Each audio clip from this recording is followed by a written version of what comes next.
bonjour à tous et bonjour à toutes les cœurs royaux, à ceux qui passaient par cette vidéo, bienvenue à tous, merci de votre présence. Et puis la chaîne est ouverte à tous, la chaîne Cœur Royal, je vous accueille bien volontiers et chaleureusement sur la chaîne, sur la communauté Cœur Royal. En tout cas, j'espère que vous allez bien en cette période du mois de décembre, les fêtes qui approchent. J'espère que ce seront des fêtes qui seront paisibles et joyeuses pour un maximum de monde. Voilà, parce que je sais que les fêtes de Noël, c'est pas forcément toujours le cas pour tout le monde. Et j'ai une pensée pour les gens qui éprouvent du chagrin ou qui n'ont pas le cœur à la fête, souvent pendant les fêtes de Noël, donc une pensée pour eux. Voilà. Et aujourd'hui, j'avais envie de vous tourner une vidéo où je me sens un petit peu à fleur de peau. Voilà, parce que sur la chaîne, je partage mes expériences, je partage ma vulnérabilité, je partage mon cheminement par rapport à ma sensibilité, au réveil de ma sensibilité et l'acceptation de moi-même. Et je ne sais pas pour vous, mais moi, la vie me pousse de plus en plus à assumer qui je suis.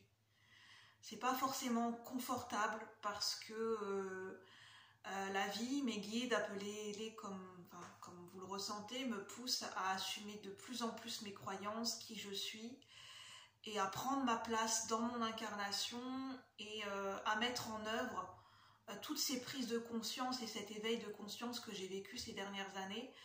Je suis amenée à poser les graines dans mon incarnation, à mettre dans la matière mes inspirations, mes prises de conscience, mon chemin de guérison, d'apporter ma pierre à l'édifice et d'en faire quelque chose.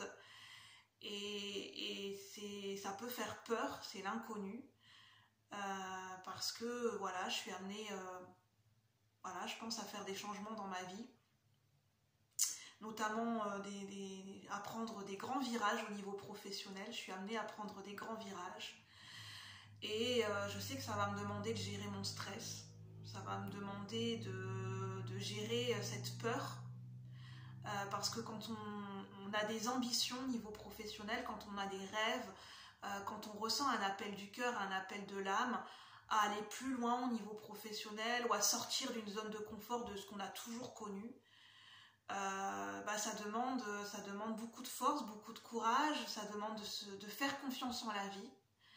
Et à un moment donné, cet appel du cœur, de toute façon, il est là, il est présent, il grandit de plus en plus et il prend toute sa place, en fait, à un moment donné. Et voilà, il prend toute sa place, on ressent cette vibration et c'est comme si l'appel du corps, à un moment donné, l'appel du cœur devient plus fort que les peurs.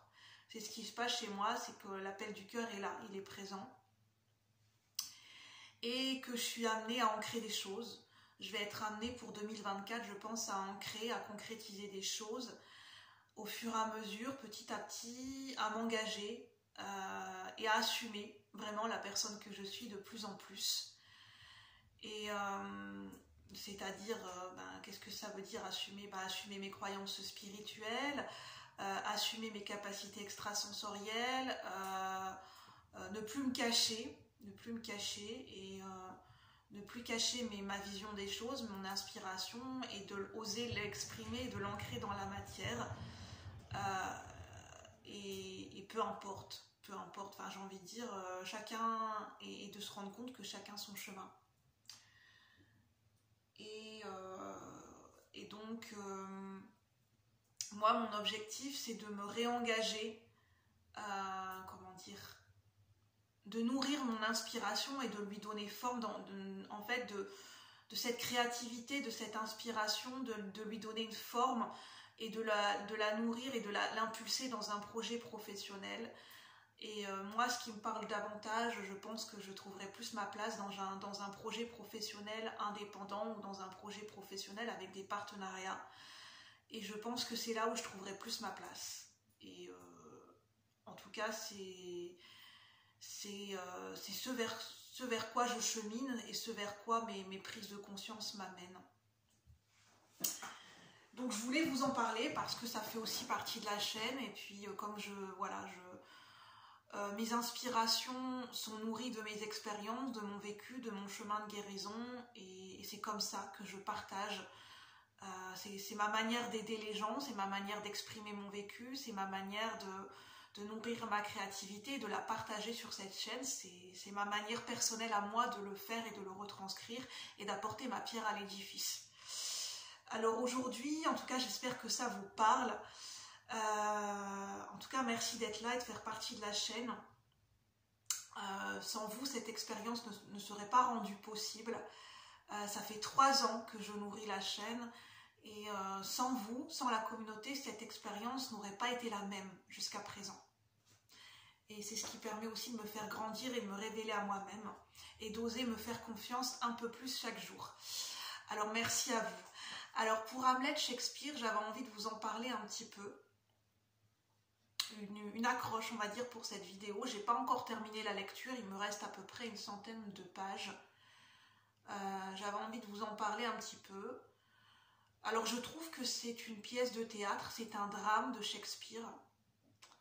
Alors on a le personnage principal qui est le prince Hamlet, et d'ailleurs le roi, son père, je ne vais pas vous spoiler, mais qui s'appelle aussi Hamlet.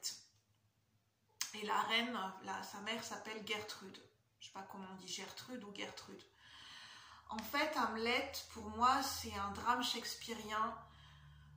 Donc déjà, je ne connais pas beaucoup Shakespeare, je ne connais que Roméo et Juliette que j'ai étudié à l'école, mais je ne connais pas d'autres œuvres de Shakespeare, donc c'est la première œuvre véritablement dans laquelle je me plonge dans le monde shakespearien. Alors cette œuvre, pour moi, ce que j'en ressens, de ce que j'en perçois au fur et à mesure que je la lis, en fait, au niveau de mes ressentis, c'est très tranché et très tranchant. D'habitude, je ressens des palettes d'émotions et des nuances dans mes propos, et là, c'est pas le cas avec Hamlet. Je ressens un côté très tranché et très tranchant dans mes ressentis. Et pour moi, le thème prépondérant qui revient dans mes ressentis, c'est quelle place donner à notre ego. Alors, pour moi, il y a beaucoup le sujet qui est sous-tendu et sous-entendu, qui n'est pas complètement amené de manière très visible, mais qui est sous-tendu derrière les propos, derrière les tirades des personnages, derrière leur intériorité, de ce que les personnages veulent bien montrer et faire ressentir, et de ce qui se cache derrière. Il y a beaucoup la place de l'ego. Pour moi, il y a beaucoup la place des blessures d'orgueil.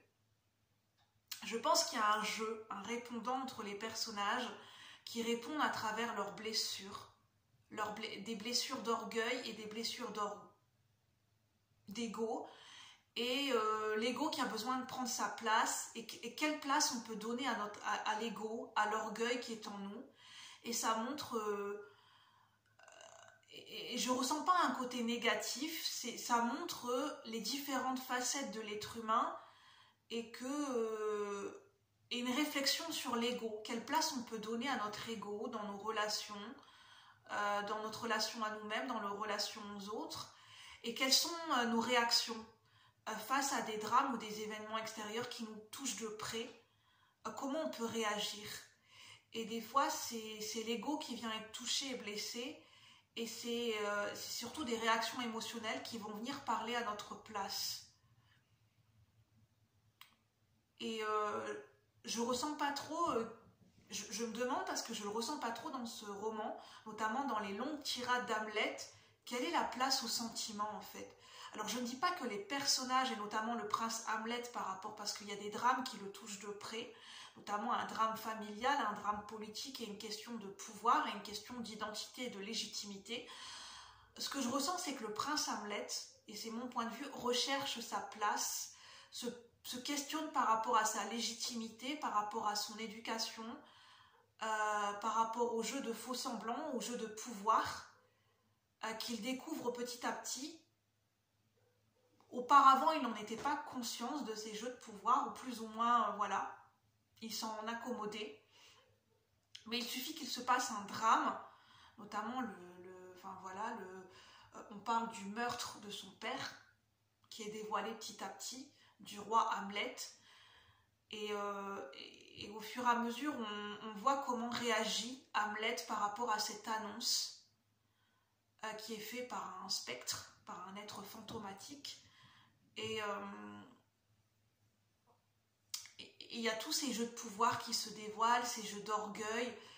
Et on se demande un petit peu quelle est la place des sentiments en fait. On dirait qu'il y a plus l'ego qui veut prendre sa place et on ne sait pas où se trouvent les sentiments réels, l'authenticité là-dedans en fait. On n'arrive pas à trouver... c'est comme si les sentiments étaient mis en arrière-plan, on n'était pas exprimés. Et c'est plus l'ego ou les blessures de l'orgueil qui vont parler à la place des personnages. Et il y a ce côté un petit peu perplexe, dérangeant, parce qu'on a l'impression d'un ego qui prend beaucoup de place. Et c'est sans jugement, mais c'est un roman, un drame qui fait questionner sur quelle est la place de l'ego. Et c'est ça que j'avais envie de vous parler. J'en suis là au niveau de mes interprétations. Il y a même un côté cynique chez Hamlet, chez le prince Hamlet, qui en fait c'est voulu. J'ai l'impression qu'il amène ce côté cynique, ce côté rébellion pour provoquer, pour mettre en lumière des vérités, pour amener des gens à se dévoiler. Mais en fait, pour moi, c'est un jeu de miroir parce qu'en fait, c'est plus lui. Pour moi, c'est plus le prince Hamlet qui est dans une quête d'identité, dans une quête de légitimité et qui a besoin de provoquer et de répondre à ses propres dualités intérieures à travers le drame qui se joue à l'extérieur de lui-même. Mais ça, ce n'est que mon avis personnel et c'est ma première interprétation par rapport à une première lecture de ce roman parce que je ne l'ai pas encore terminé de cette pièce de théâtre. Alors n'hésitez pas à me dire ce que vous en pensez. Si vous avez lu Shakespeare d'Hamlet, mais il y a vraiment une réflexion sur l'ego, sur l'orgueil, sur les différentes facettes de l'être humain, les facettes les plus sombres, les facettes les plus tabous, les plus cachées, celles qu'on n'a pas envie de montrer. Et je trouve que c'est très intéressant pour ça, et notamment le vocabulaire de Shakespeare. La manière d'amener les mots, le sens caché des mots et la poésie derrière les mots de Shakespeare. Donc là, c'est la traduction de Jean-Michel Desprats. Et c'est une édition bilingue. J'avais envie de vous toucher un mot sur Hamlet. Donc j'espère que ça pourra vous parler, résonner. N'hésitez pas à donner vos avis, vos commentaires, si vous l'avez lu, si vous avez envie de le lire, si vous avez envie de découvrir Shakespeare. Moi, je vous retrouve bientôt pour de nouveaux partages. Je vous souhaite un bon mois de décembre et je vous dis à bientôt. Bye bye la communauté, merci.